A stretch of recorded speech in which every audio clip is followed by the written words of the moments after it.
Esam atbraukuši uz Krimūnu pagastu, uz uzņēmumu Rūķīšu tēja, kas audzē gan ārstniecības augus, gan arī nedaudz ogas, kuras tāpat gala iznākumā izmanto sulu, ārstniecisko tēju un citu produktu ražošanai. Interesanti, ka Rūķīšu tēja ražo arī pati savu enerģiju, un šo enerģiju ražo no saules paneļiem. Tā mēs atrodamies Doboles novada Krimūnu pagasta zemnieku saimniecībā Rūķīšu tēja. Mēs ar ārstniecības augiem nodarbojamies no 93. gada.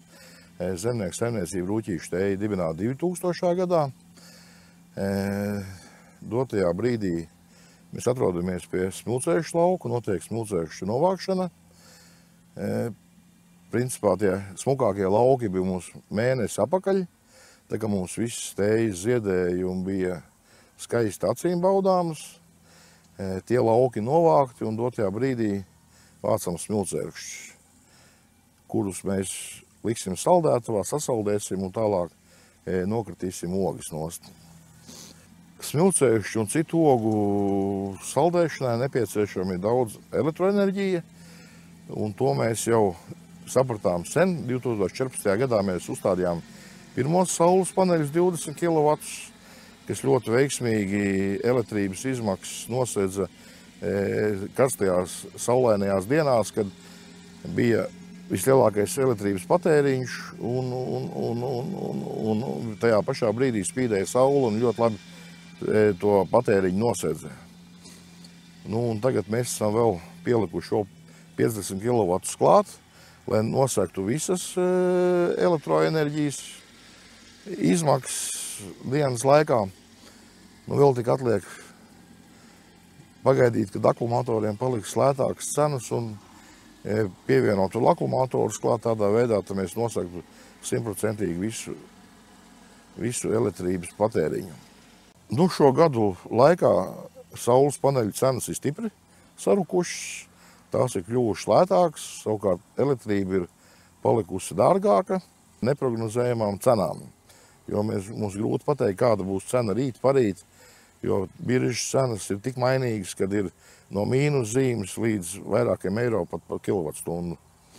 Līdz ar to tādā veidā mēs ieguvām neatkarību, ka, teiksim, mēs jau varam prognozēt, kādas mums būs elektrības izmaksas. Kur vēl elektrība? Tātad viens ir saldētavām. Pārējās saimnieciskās darbības nodrošināšanai, bet tā daļa nav būtiski lielākais patēriņš mums ir saldētavām. Šo te paneļu eksploatācija sarežģīta, vienkārša, dārga, lēta. Paneļu eksploatācija ir vienkārša, lēta. Izņemot, mēs sapratām, ka pēc 10 gadiem vajadzīgs ir nomazgāt viņus. Jo pirmie paneļi ir jāsāk tīrīt, bet pirmos ganīs 10 gadus viņi kalpo nevainojam. Ir vai jāsagatavo pašiem, ar ko mazgāt.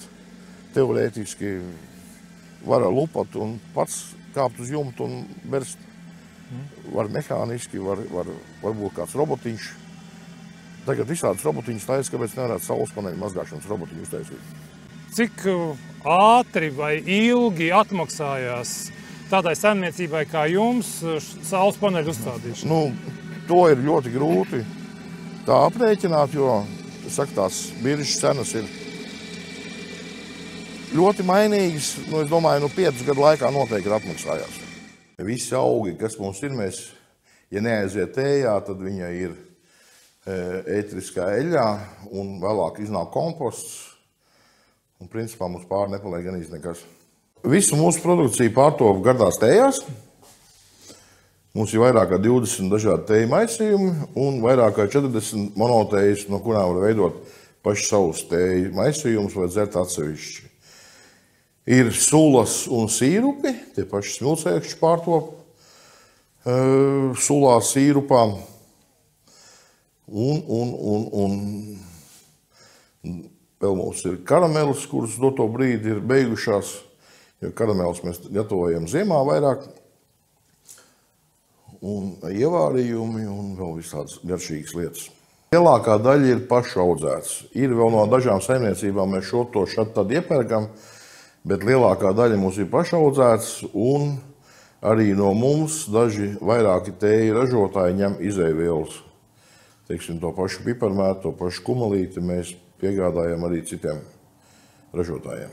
Tējas tās ir principā 2000. gadā no dažādām tautas medicīnas grāmatām, žurnāliem, avīzēm ņemts recepts. Galvenais bija, lai to augu mēs varam Latvijā vai nu izaudzēt vai savākt savvaļā. Pati pieprasītākā ir kumelīšu tēja un piparmētra, kuras ir dažādi lieluma fasējumos un miera tēja, jo visi ir tādi nervozi.